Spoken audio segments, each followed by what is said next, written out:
Hey everybody, how's it going? It's All Music with Todd Ledbetter, and I am here in the year 1999 as promised. Hey, I want to thank everybody for watching the last video that Jeff and I did on, Jeff Castanon and I did on the album review of Jeff Buckley's Grace. Appreciate that very much, and a special shout out to Mojo Pin 1983 for your excellent comment too, as well. Wanted to recognize that. But here we are in 1999. We're finishing out the decade. Now, usually I do a what I call a top 10 and go into a little more depth. I was struggling with this year a little bit, trying to find albums that I really liked and albums that I was familiar with enough to talk about somewhat for some reason. And I found 6. So I'm just going to do my favorite top 6 of the year. And we're just going to go with that for this year on 1999. And it's a pretty good list. I like all these albums I'm familiar with, and I enjoyed very much. And I think it's a pretty good list. And if you agree with me, let me know. If you can think of some other favorites from 1999, I know there's a lot of really good albums out there as I was going through what was released, but just not things that I listened to. But I know that they were popular and I know that they were good, and some of the different categories of music too. I'm kind of sticking within sort of the top 100 category as far as of the style of music that's kind of was popular at the time, and not getting into sort of more smaller genre charts and stuff like that. When we will do that though in the future, because there's a lot of albums that popped up this year that's like, well, that doesn't really fit exactly in what I'm doing with this particular series. But we will get into more heavy music and things like that and different genres as well. But let's go ahead and get started with my number 6 album, my top 6 pick.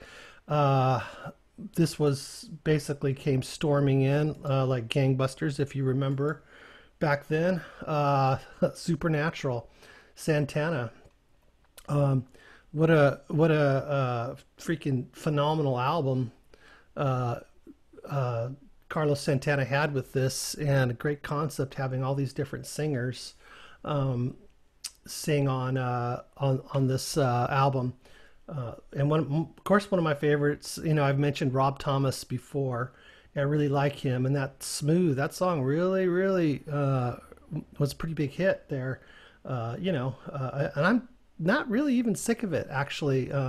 There's so much I like about it. Not only Rob Thomas, but I like Carlos's guitar playing. I also like the bass riff in that. It's pretty interesting to me.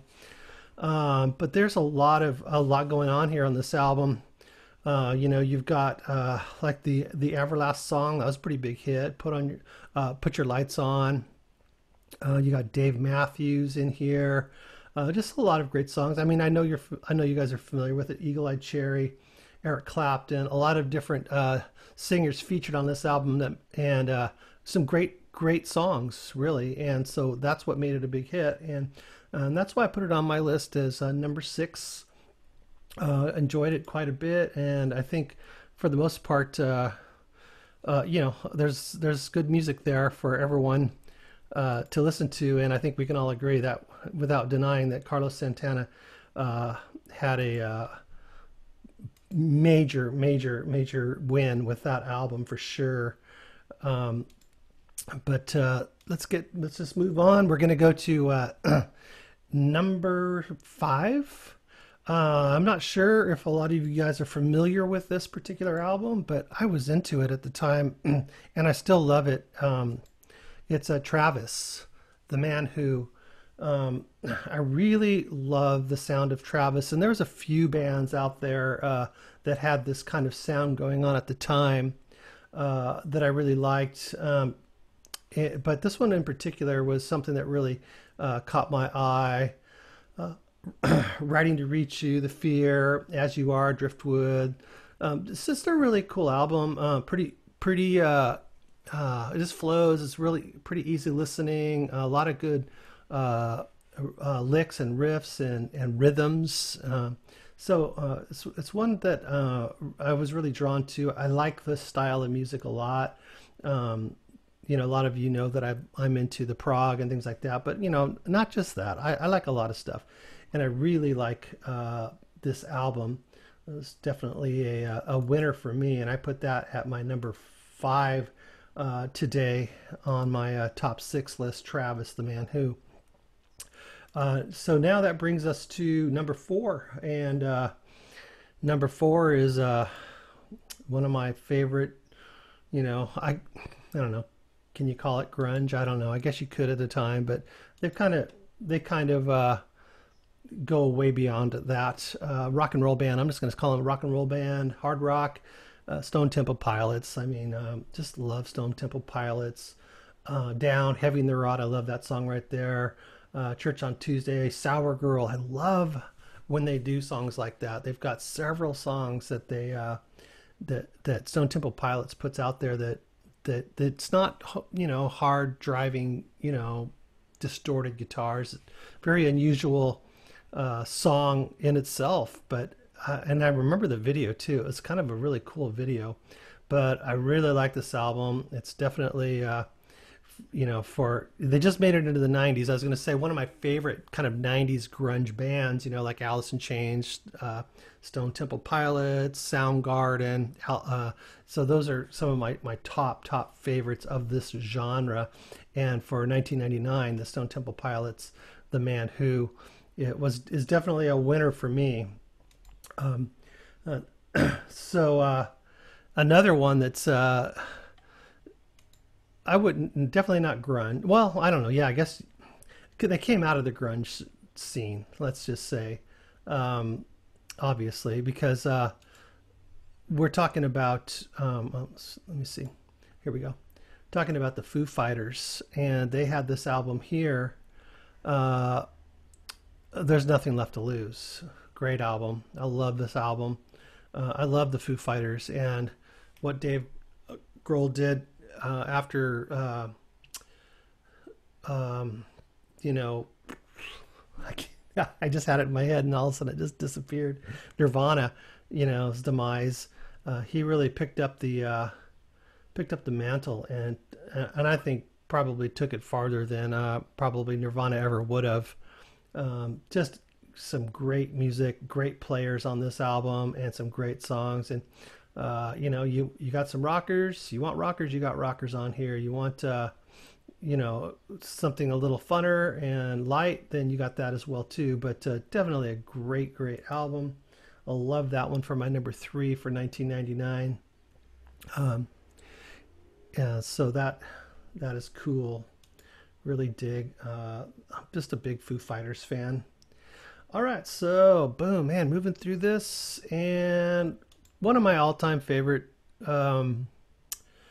musicians and bands released an album this year, and that would be Tom Petty and the Heartbreakers. I was a fan since their very first release, 1996.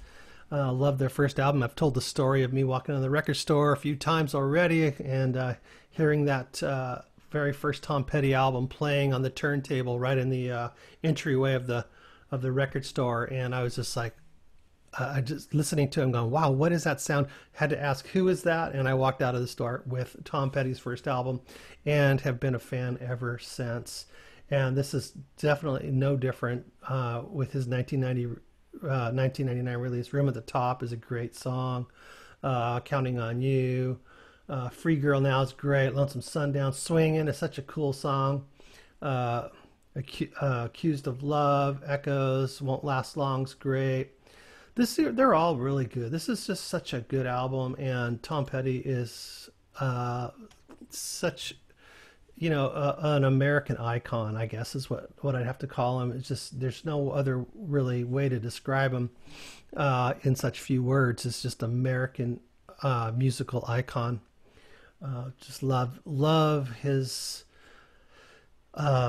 music, but I love his loyalty to the music, and I love his loyalty to himself to stand up for who he is and his in the whole music business, and kind of stood up to the music business and ended up getting what he deserved and what was rightfully his. unlike a lot of musicians these days, and really a lot of creators, even YouTube creators are, being taken advantage of by the formats that we post on and the platforms that we post on, even to this day. There's, I guess there's, favoritism in everything, but he, stood his ground. He just he made all the right moves, and uh, we appreciate that because we might not have got as much output from him if he was kind of more like, say, let's say like Prince. You know how Prince was like had Slave on his face and things like that because the record company had ripped him off so bad. For such a prolific musical genius that Prince was, he, I don't, he might not have put out some of the quality that he could have if it wasn't such a sort of a desperate sort of contract that he was in. He finally, I guess, worked it out. If he's really self-publishing and things like that. But I digress. Just kind of making the comparison to the two different artists, and just how the record company can do that and sort of take advantage of, and not just the record company. It's always been like that. It's still like that, with Spotify and different streaming platforms that barely pay anything for the music, and they don't get record sales anymore like they used to. And oh, I am off on a tangent. I'm sorry. Okay, let's. Dang it! Shut up, Todd. All right, so my number one. Okay, this is. I just am so entirely thrilled with this album, and when it came out, I just listened to it and listened to it. I still love this album. Red Hot Chili Peppers. I mean, one of my favorite bands ever. And at this point, they were killing it. Just absolutely killing it. This album is freaking awesome. Californication came out in 1999. Around the World, Parallel Universe, Scar Tissue was a huge hit. Other Side, Get On Top, Californication, Easily, Porcelain, a very cool song. Oh man, I like Dirt, Purple, Purple Strain, Purple Strand. Is that Strand or Strain? Stain. I don't have my glasses on. I can't see far and I can't see close, so it's like right at the wrong spot here. My computer in front of me. I just cannot see stuff. Anyways, great album. Love the Red Hot Chili Peppers, and this album, and then a few albums after this too as well, were just, I don't know, it was just right in my wheelhouse of what I was loving right then. There was a lot of sonic stuff going on with the band, and musically with guitar riffs and bass playing and drum beats, and vocally the singing was getting better and not as much like rappy rap, sort of half singing. Also, the background harmony started to come in play, which was a huge sort of upgrade for the band as well. So anyways, that is my top 6 picks for 1999. I think it was a pretty good one. Like I said, there's a lot of other things that were out and about in 1999, but these albums I was very familiar with, and these are the ones that I really like from that year. Santana Supernatural was number 6. Travis, the Band Who, is a great album, super cool album. There's like, what was it, Gonzalez? That was another band that was sort of in the same sort of vein. STP, number 4 was really great. Stone Temple Pilots. Foo Fighters, There's Nothing Left to Lose, super great album for a couple of more hard rockers. And then you got the Tom Petty and the Heartbreakers with their Echo album.